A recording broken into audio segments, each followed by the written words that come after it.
तुलसी के पत्ते कब नहीं तोड़ने चाहिए, कब तोड़ने चाहिए, उनको कब पानी पिलाना चाहिए, कब नहीं, ऐसा कोई नियम है क्या?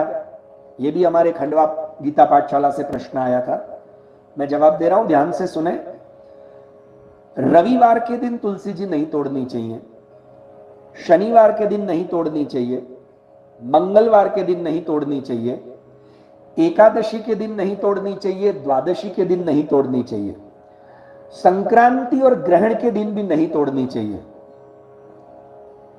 और एक बात, अगर आप अपवित्र अवस्था में हैं, शौच जाके आए हैं, स्नान नहीं किया है, तो तुलसी जी नहीं तोड़नी चाहिए, या सूतक इत्यादि में। क्यों? उसका कारण बताते हैं। तुलसी जी में नित्य, अभी मैंने कहा नित्य सन्निहित तो भगवान हरि नारायण का निवास रहता है, भगवान स्वयं विराजमान है, और वो स्वयं निरंतर भक्त अपनी पवित्र अवस्था में, तो उनको हम अपवित्र अवस्था में नहीं छूते। और सबसे मुख्य बात, भगवान की सेवा के अतिरिक्त तुलसी जी को तोड़ना नहीं चाहिए। अपने स्वार्थ के लिए, चलो मुंह में चबाने का मन हुआ तुलसी तोड़ ली, नहीं। सूर्यवासर, और उस दिन तुलसी जी स्वयं, ऐसा संतों से बड़ों से जानने मिला है, और कुछ गौड़ीय संप्रदाय के ग्रंथों से भी यह प्राप्त हुआ कि रविवार के दिन, और ऐसे कथानकों में, तुलसी कथाओं में प्राप्त होता है कि रविवार के दिन तुलसी जी स्वयं भगवान की भक्ति में, क्योंकि हरिवासर होने से लीन रहती हैं, इसलिए उनके ऊपर जल न चढ़ाएं और उनके ऊपर तोड़ने का कार्य इत्यादि न करें। शनिवार वो पाप वासर है, इसलिए नहीं तोड़नी चाहिए। मंगलवार क्रूर वासर है, ऐसा ज्योतिष शास्त्र के नियमों में आया है।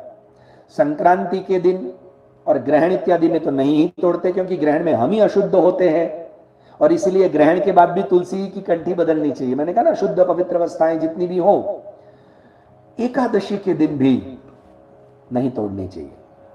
पर अगर तोड़नी ही पड़े, जैसे जो लोग ठाकुर जी की नित्य सेवा करते हैं, तो ठाकुर जी के चरणारविंद में समर्पित करने के लिए द्विदल और द्विदल ही समर्पित करने, एक दल नहीं, दो दल जो जुड़े हुए होते हैं उन्हें द्विदल कहते हैं।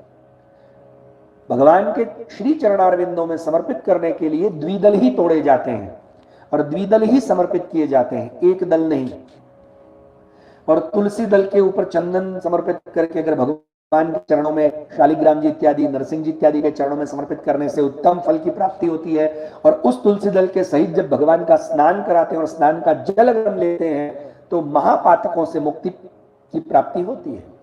तो अगर इन दिनों में भी, रविवार, शनिवार, मंगलवार या ऐसे दिनों में प्रभु की सेवा के समय अगर तोड़नी पड़े, अगले दिन तोड़ ले। दूसरी बात, सायंकाल को कभी ना तोड़े, सूर्यास्त के बाद तुलसी जी के पत्ते ना तोड़े। तो अगर नहीं तोड़ते हैं, पर अगर तोड़नी पड़ रही है, सायंकाल को नहीं, पर सेवा के समय में भूल गए आप, तो अगर तोड़नी पड़ रही है, ऐसी आवश्यकता आ गई, तो क्या करेंगे?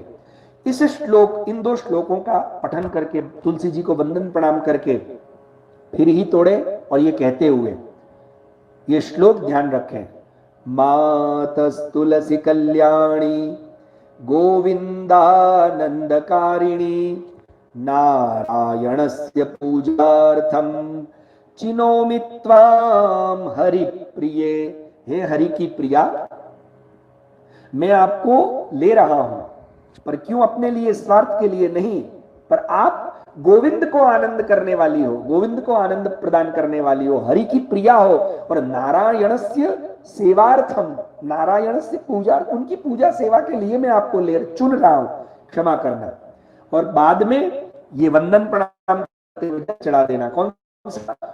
मां प्रसाद जननी सर्व सौभाग्यवर्धिनी आदि व्याधि हरा नित्यम तुलसी त्वाम नमोस्तुते। तुलसी श्री हरिप्रिय, बड़े अद्भुत श्लोक हैं, पर इन दोनों में आपके प्रश्न का समाधान हो जाता है। तो ये दो कार्य करके आप तुलसी के पत्ते तोड़ सकते हैं।